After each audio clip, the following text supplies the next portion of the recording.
Hey up everyone, how are we doing? I know it's been a few days since I released an actual video and not actually gone live, but today's little offering is 50 music fun facts that you just will not believe. My word. Okay, so let's get to it. Oh yeah. Stick these on. And make me a believer. This is just a fun little idea that I've wanted to do forever. I love trivia, I love music, and in this video, I'm gonna give you 50 rapid-fire music-related fun facts. Next time you're out with friends, at a barbecue, whatever, hit somebody with one of these factoids and they'll be super impressed. I promise. The only member of the rock band ZZ Top that does not have a beard is named Frank Beard. Jason Mraz, the guy that sang I'm Yours, is a very successful avocado farmer, and he's a big supplier for Chipotle Mexican Grill. Nice. Dexter Holland, the lead singer of the pop-punk band The Offspring, has a PhD in molecular biology. Dolly Parton wrote Jolene and I Will Always Love You on the same day. Although he's one of the most popular American musicians ever, Bruce Springsteen has never had a #1 hit song in the USA. Bruno Mars's real name is Peter Hernandez. Well. He got Bruno because his dad would tell Bruno him that he looked like the pro wrestler Bruno Sammartino, and he added Mars because girls would tell him that he was out of this world. Freddie Mercury was born on the island of Zanzibar off the coast of Tanzania. He was raised as a Zoroastrian, which is one of the world's oldest religions, and he had 4 extra teeth. Elton John's Candle in the... Which also meant that his vocal range was a lot bigger than everyone else's. Wind spent 3 years on the Canadian Top 20. It's Raining Men, one of the most iconic songs of the 80s, was written by Paul Schaefer, the band leader from The Late Show with David Letterman. Donnie, the feral son who was raised by monkeys on the wild Thornberrys, was voiced by Flea, bassist for the Red Hot Chili Peppers. Elvis Presley recorded well over 600 songs throughout his career, and he didn't write a single one of them. Toto, the group who sang Africa, was the studio band on Michael Jackson's album Thriller. When the emo pop-punk band Jimmy Eat World first got signed, their label didn't really know how to market them. An early idea for their first tour was that they would play in 7-Eleven parking lots right after kids got out of school. Seems the legit. origin of Daft Punk's name came from a negative review of their previous band. A 1993 review in Melody Maker called them Daft, Punky, Thresh. The Elton John song Benny and the Jets isn't actually a live recording. Producers thought it sounded a little boring, so they added crowd noise and clapping to make it more exciting. That huge booming drum in The Boxer by Simon and Garfunkel was created by setting up the drums in front of an elevator shaft, which helped make that deep echo effect. Alright, there's too much to even say about this group, and my whole channel would probably get demonetized if I showed you any of it, so if you're interested in some dark and creepy pieces of trivia, just go down the Wikipedia page of the Norwegian black metal band Mayhem. A letter that Johnny Cash sent to his wife June was voted to be the most romantic love letter ever written. Hilary Duff was the first musician under the age of 18 to have a #1 hit album in the 21st century. She was only 15 when she dropped Metamorphosis. We're nearing the halfway mark, so here's a quick lightning round on the Beatles. Around 2 minutes, 57 seconds into Hey Jude, you can hear one of the guys, most likely John Lennon, say "f***ing hell" because there was too much feedback in his headphones. The Beatles did not play any of the instruments that you hear on Eleanor Rigby. The Beatles released A Hard Day's Night, Beatles for Sale, Help, Rubber Soul, Revolver, and Sgt. Pepper's in under 3 years. The Beatles and the Beach Boys had a famous rivalry/inspiration loop. Rubber Soul was the album that inspired the Beach Boys to make Pet Sounds, and Pet Sounds was the album that inspired the Beatles to make Sgt. Pepper's. All 3 of these are often described as some of the greatest albums ever made. And John Lennon signed the paperwork that officially ended the Beatles at the Polynesian Resort at Walt Disney World. Jesse McCartney, the guy that sang the 2004 track Beautiful Soul, and Ryan Tedder, lead singer of One Republic, co-wrote the #1 hit song Bleeding Love by Leona Lewis. Eminem slept through the 2003 Academy Awards on the night that Lose Yourself became the first rap song to win an Oscar.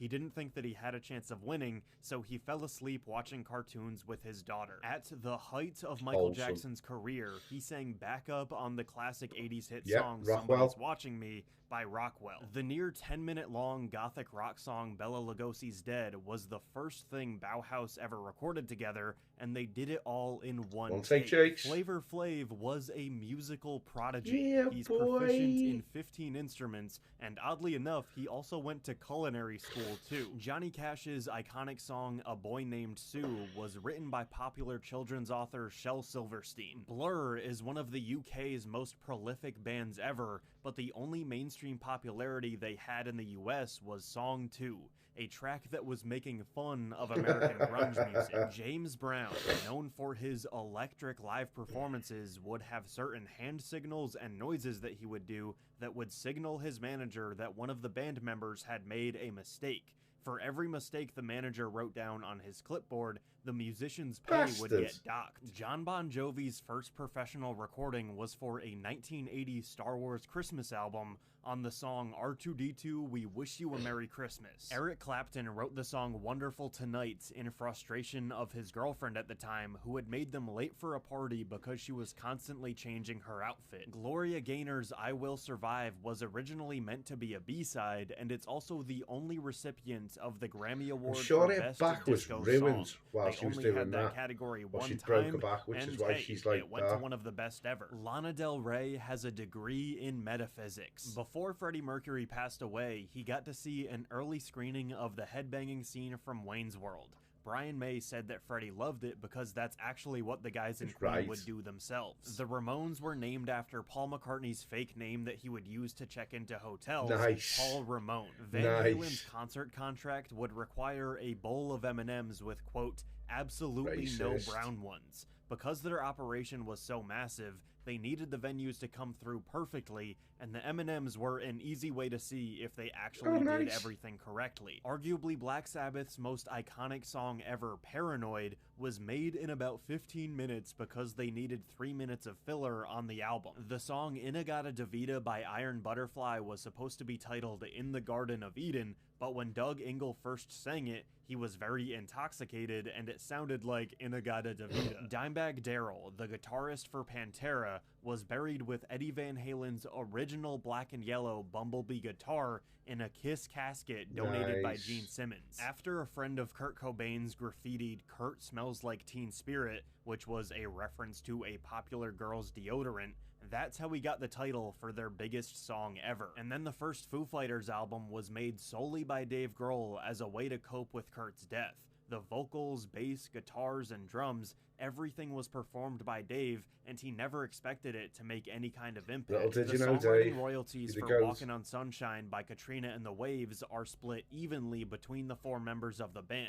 Because the song is still constantly played on the radio, and it's always getting licensed for commercials, movies, and TV, everyone in the band can still make a living off of their song from 37 years ago. The Italian composer Giuseppe Tartini once had a dream where the devil played him the most beautiful piece of music he had ever heard. He woke up, tried to replicate it, but couldn't remember it exactly.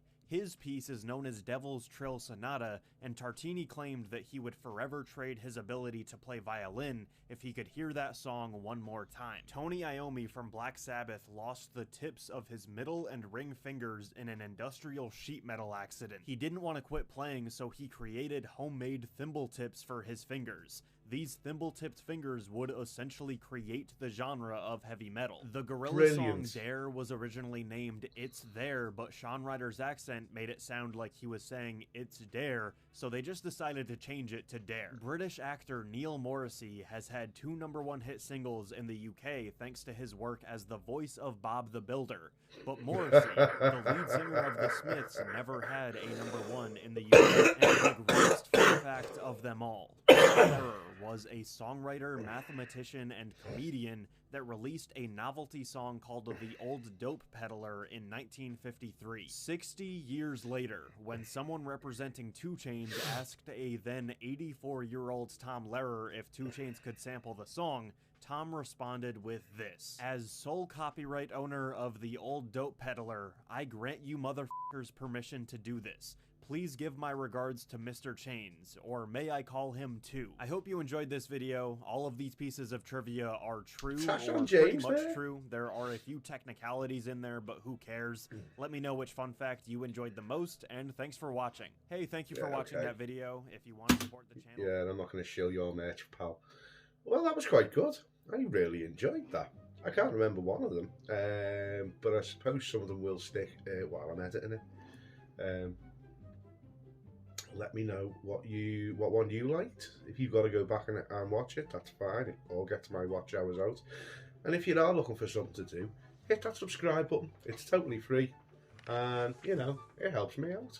Also makes me feel nice and warm and fluffy inside. Sorry if that was a bit loud. Yeah, so you know the score. Hit everything. Share with your socials.